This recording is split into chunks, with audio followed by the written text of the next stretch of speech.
अस्सलाम guys, we are back with another video. Last videos के अंदर हमने जो है वो देखा था कि किस तरीके से हमारे पास ग्लाइकोजेनोलाइसिस होती है और किस तरीके से हमारे पास जो है वो ग्लाइकोजेनेसिस होती है।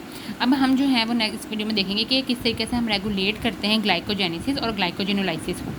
हम कहते हैं हमारे पास जो ब्लड ग्लूकोज के लेवल को मेनटेन करने के लिए ब्लड में हमारे पास जो है वो इन दोनों प्रोसेस को हमें बहुत जो है वो बहुत अच्छे से हमने जो है ना वो इसको कंट्रोल या इसको मेंटेन करना होता है। क्योंकि अगर फिर हमारे पास कोई एक भी इंजाइम ज़्यादा ओवरली फंक्शन करने लग गया या अंडर फंक्शन करने लग गया तो हमारे पास जो ब्लड का ग्लूकोज का लेवल है बिल्कुल भी हमारे पास डिसमिस हो जाएगा। तो हम कहते हैं 3 मैकेनिज्म के थ्रू जो है वो हम इसको रेगुलेट कर रहे होते हैं: एलोस्ट्रिक रेगुलेशन, हार्मोनल और हमारे पास इन्फ्लुएंस ऑफ द कैल्शियम। सबसे पहले हमारे पास एलोस्ट्रिक रेगुलेशन जो होता है वो हमें पहले पता है कि कुछ ऐसे एंजाइम्स होते हैं जो कि हमारे पास अटैच हो जाते हैं, कुछ ऐसे फैक्टर्स होते हैं जो कि हमारे पास एंजाइम्स के साथ अटैच हो जाएंगे और उनको एक्टिवेट करेंगे या उनको हमारे पास इनहिबिट करेंगे। तो हम कहते हैं कि हमारे पास जो दोनों प्रोसेसेस होते हैं उनमें 2 मेन एंजाइम्स होते हैं: ग्लाइकोजन फॉस्फोराइलेज जो कि हमारे पास ग्लाइकोजन की ब्रेकडाउन करते हैं into the glucose one phosphate which ultimately हमारे पास ग्लूकोज बनाएगा। जबकि दूसरा हमारे पास एंजाइम होता है ग्लाइकोजन सिंथेज जो कि हमारे पास ग्लाइकोजन फॉर्म कर रहा होता है, ग्लूकोज को स्टोर करेगा। हम कहते हैं हमारे पास सबसे पहला जो एलोस्ट्रिक में हमारे पास होता है वो हमारे पास कंपाउंड होता है ग्लूकोज 6-फॉस्फेट। अब ग्लूकोज 6-फॉस्फेट हमारे पास ग्लूकोज जब हमारे पास सेल में एंटर होता है तो वो हमारे पास hexokinase in the muscle and glucokinase in the liver हमारे पास कन्वर्ट हो जाता है ग्लूकोज 6-फॉस्फेट में।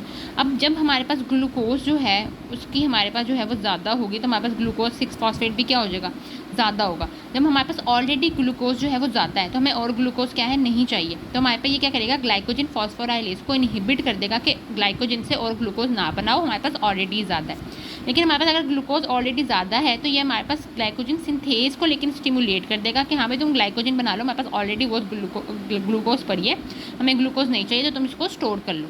ठीक है, इस तरीके से हम कहते हैं हमारे पास एटीपी हमारे पास होता है सेकंड मॉलिक्यूल। एटीपी जब हमारे पास ऑलरेडी एनर्जी ज़्यादा है, एनर्जी ज़्यादा हमारे पास तभी होती है कि ग्लूकोज ज़्यादा होगी, ग्लाइकोलिसिस हमारे पास उसकी होगी, क्रब साइकिल के अंदर हमारे पास ज़्यादा एटीपी बनेगी। यानी अगर एटीपी ज़्यादा बन रही है तो हमारे पास ऑलरेडी ग्लूकोज ज़्यादा है तो हमारे पास इनहिबिट कर देगा ग्लाइकोजन फॉस्फोराइलेज को कि भाई तुम और जो है वो ग्लूकोज ना बनाओ। ठीक है, और ग्लाइकोजन सिंथेज को हमारे पास एक्टिवेट कर देगा। इसके अलावा हम कहते हैं अगर फ्री ग्लूकोज भी हमारे पास थोड़ी बहुत प्रेजेंट है लिवर के अंदर तो वो भी हमारे पास इनहिबिट कर रही होती है हमारे पास ग्लाइकोजन फॉस्फोराइलेज को। ठीक है, और फिर हम कहते हैं हमारे पास जो सेकंड हमारे पास हो रहा होता है वो हमारे पास होती है हार्मोनल रेगुलेशन। अब हार्मोनल रेगुलेशन जो होती है ना वो इसकी हमारे पास होती है हमारे pass through phosphorylation and dephosphorylation. हम डिफरेंट जो इंजाइम्स होते हैं उनको फॉस्फोराइलेट करके एक्टिव कर देते हैं या डीफॉस्फोराइलेट करके भी उसको एक्टिव किया कर सकते हैं। इसमें हम कहते हैं हमारे पास जो मेन हमारे पास चलता है वो हम कहते हैं CMP को हम यूज़ कर रहे होते हैं एज अ सेकेंड मैसेंजर और हमारे पास उसके थ्रू जो है वो काम कर रहा होगा। अच्छा, पहले वैसे अगर हम देख लें तो ये हमारे पास जो है वो मेन इंजाइम्स जो हमारे पास होंगे, एक तरफ हमारे पास जो है वो इंसुलिन होने वाला है। ठीक है, एक तरफ हमारे पास जो है वो इंसुलिन हो जाएगा और दूसरी तरफ हमारे पास जो है वो ग्लाइकोजन हो जाएगा,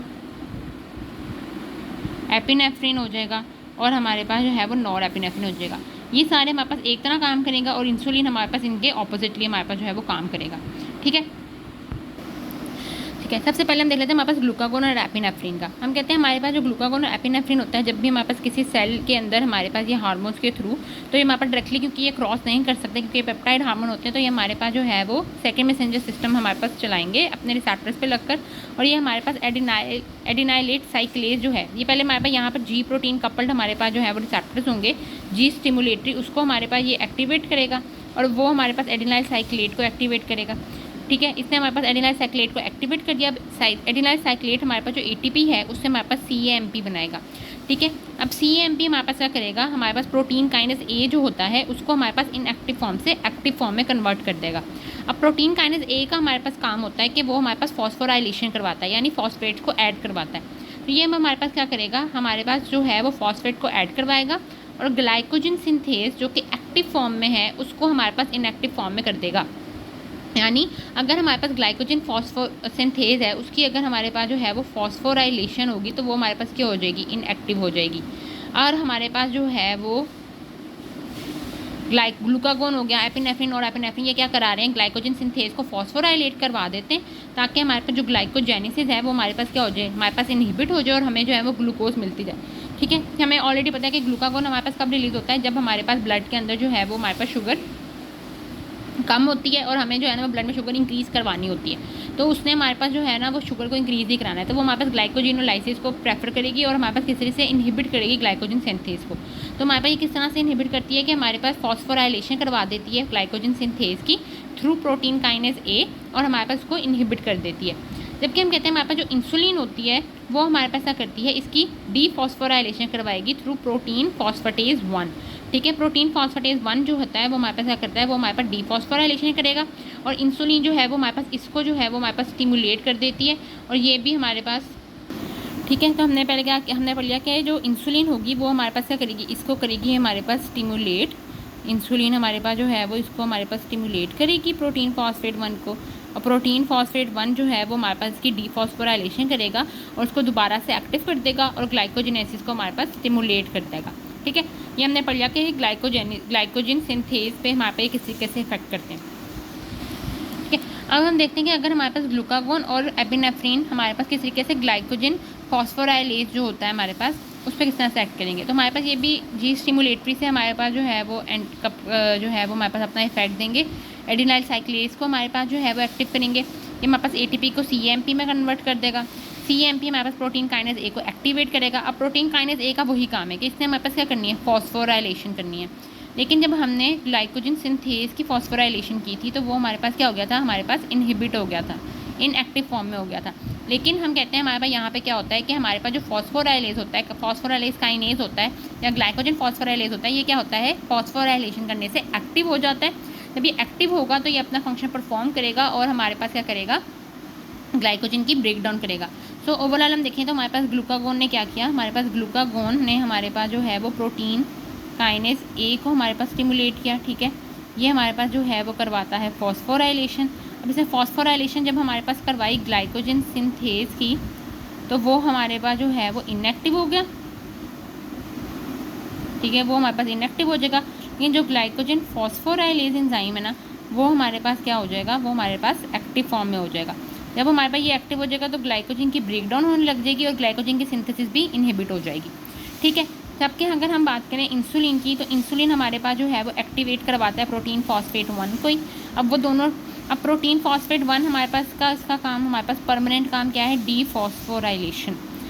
ठीक है, जब ये डीफॉस्फोराइलेशन हमारे पास ग्लाइकोजन सिंथेज की हुई, ठीक है, तो वो हमारे पास जो है वो एक्टिव हो गया। जबकि हमारे पास जब ग्लाइकोजन फॉस्फोराइलेज की हुई तो वो हमारे पास इनएक्टिव हो गया। इसके थ्रू हम कहते हैं इसने हमारे पास क्या किया कि इसने हमारे पास जो है वो ग्लाइकोजन की सिंथेसिस को यानी ग्लाइकोजेनेसिस को हमारे पास स्टिमुलेट किया और इनहिबिट कर दिया हमारे पास ग्लाइकोजिनोलाइसिस को। ठीक है, तो ये हमारे पास बहुत इजीली जो है वो हमारे पास इस तरीके से हमारे पास हो जाएगा। बाकी सारे हम इसको साइड पर रखें, इस तरह से हो गया। ठीक है, ये तो हमारे पास हार्मोनल रेगुलेशन होगी। अब जो हमारे पास थर्ड तरफ की हमारे पास जो रेगुलेशन होती है वो हमारे पास होती है थ्रू द कैल्शियम। हम कहें जब भी हमारे पास मसल कॉन्ट्रैक्ट करता है तो कैल्शियम जो है वो हमारे पास सार्कोप्लाज्म रेटिकुलम से रिलीज होता है। ये हमारे पास कार्मोडुलिन एक हमारे पास जो है वो होता है प्रोटीन जिसके साथ हमारे पास ये बाइंड करता है। ठीक है, और ये हमारे पास क्या करता है, ये हमारे पास एक्टिवेट कर देता है, डायरेक्टली एक्टिवेट करता है हमारे पास फॉस्फोराइलेज काइनेज को, यानी उसको एक्टिव फॉर्म में कन्वर्ट कर देता है कार्मोडुलिन और कैल्शियम का जो हमारे पास बनता है कॉम्प्लेक्स सा। ठीक है, सीएमपी वाला जो ये पूरा हमारे पास पाथवे ना, इसमें ये इन्वॉल्व नहीं होता, ये डायरेक्टली इसको एक्टिवेट कर देगा। तो यानी अगर कैल्शियम हमारे पास ज़्यादा होगा तो ये भी हमारे पास क्या करवाएगा, हमारे पास इसको फॉस्फोराइलेज को एक्टिव करवाएगा, तो ये भी हमारे पास जो है वो ग्लाइकोजिनोलाइसिस करवाएगा। ठीक है, तो हमारे पास जो ओवरऑल इफेक्ट हुआ वो हमारे पास क्या हुआ कि एलिवेटेड ग्लूकागोन या एपिनेफ्रिन लेवल इंक्रीज़ करेगा ग्लाइकोजन की डिग्रेडेशन, जबकि हमारे पास एलिवेटेड इंसुलिन जो है वो रिजल्ट होता है इंक्रीज ग्लाइकोजन सिंथेसिस। तो ये हमारे पास जो है वो रेगुलेशन थी जिसमें हमने जो है वो एलोस्ट्रिक रेगुलेशन देखी, हार्मोनल, और हमारे पास कैल्शियम डिपेंडेंट देखी, जिसमें हमने मेन जो हमारे पास एलोस्ट्रिक था उसके अंदर हमने ये देखा कि हमारे पास जो ग्लूकोज 6 फॉस्फेटेज अगर हमारे पास ज़्यादा है तो वो इनहिबिट करता है हमारे पास ग्लाइकोजन की सिंथेसिस को, ग्लाइकोजन की ब्रेकडाउन को, जबकि हमारे पास स्टिमुलेट करता है हमारे पास उसकी सिंथेसिस को। एटीपी भी हमारे पास इनहिबिट करता है ग्लाइकोजन फॉस्फोराइलेज को, और फ्री ग्लूकोज भी इसको इनहिबिट करेगा। हार्मोनल में हमने देखा कि हमारे पास जो है वो 2 एंजाइम्स होते हैं जो कि फॉस्फोराइलेशन या डीफॉस्फोराइलेशन से इनका ऑपोजिट इफेक्ट होता है। जो फॉस्फोराइलेज होता है वो हमारे पास फॉस्फोराइलेशन से हमारे पास एक्टिव हो जाता है, जबकि जो सिंथेज एंजाइम होगा ग्लाइकोजन सिंथेज वो फॉस्फोराइलेशन से इनएक्टिव हो जाएगा। तो ग्लूकागोन हमारे पास जो है वो एक्टिवेट कर देगा हमारे पास फॉस्फोराइलेज को, जबकि इनहिबिट करेगा सिंथेज को, और प्रोटीन फॉस्फेट 1 जो है वो हमारे पास डीफॉस्फोराइलेशन करेगा और ये हमारे पास स्टिमुलेटेड होता है बाय द इंसुलिन। और कैल्शियम जो है वो हमारे पास कैरमोडुलिन के साथ कॉम्प्लेक्स बनाता है और डायरेक्टली एक्टिवेट कर देता है हमारे पास फॉस्फोराइलेज की एक्टिविटी।